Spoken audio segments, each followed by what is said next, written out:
ଆଜ୍ଞା ମୁଁ ସୁଲୋଚନା ସେଠି घर ବାଲିକୁଦା ମଣିକୁଣ୍ଡା अच्छा ଆଉ थाना ଥାନା ଗୋବିନ୍ଦପୁର। कौन है ଆଜ୍ଞା ମୁଁ ତ ନଥିଲି, ମୁଁ ଅଡ଼ସ୍ପୁର ଗୋଟେ ଦୋକାନରେ ଥିଲି।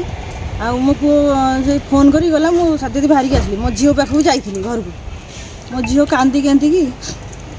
କାନ୍ଦିକି ମୋତେ କହିଲା ସାର୍ ମୋର ଦେହରେ ହାତ ମାରିଲେ, ଛାତିରେ ହାତ ମାରିଲେ, ଆଉ ମାରିବାକୁ ବି କହିଲେ, ଘରେ କହିବୁ ଯଦି ଧମକ ଦେଇଛନ୍ତି ମାରିବାକୁ ମୋ ଝିଅକୁ। कौ स्कूल झील पढ़ुला ମଣିକୁଣ୍ଡା ଉଚ୍ଚ ପ୍ରାଥମିକ ବିଦ୍ୟାଳୟ। झील को कौ क्लास पढ़ुला ଷଷ୍ଠ ଶ୍ରେଣୀ 12 ବର୍ଷ 12 ଝିଅକୁ। वर्ष माने शिक्षक कौन एकुटिया पाई खराब व्यवहार कर ଆଜ୍ଞା ହଁ, ସେ ସାର୍ଙ୍କ ପାଖେ ଗୋଟେ ରୁମ୍ରେ ସାର୍ ତାକୁ ଡାକି ନେଇଗଲେ।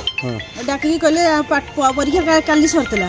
ସାର୍ କହିଲେ ଟିକେ ଯେଉଁ ବୁଝାବୁଝି କରିବା ପାଠ, ଏମିତି ଡାକିକି ତା ଦେହରେ ଆଉ ତାଙ୍କ ନାଁ ହେଉଛି କ'ଣ ଜ୍ୟୋତିରଞ୍ଜନ ଭୋଇ। ସେ ସାର୍ଙ୍କ ନାଁ ଏଠି ବଦମାସ ସାର୍ ଜ୍ୟୋତିରଞ୍ଜନ ଭୋଇ।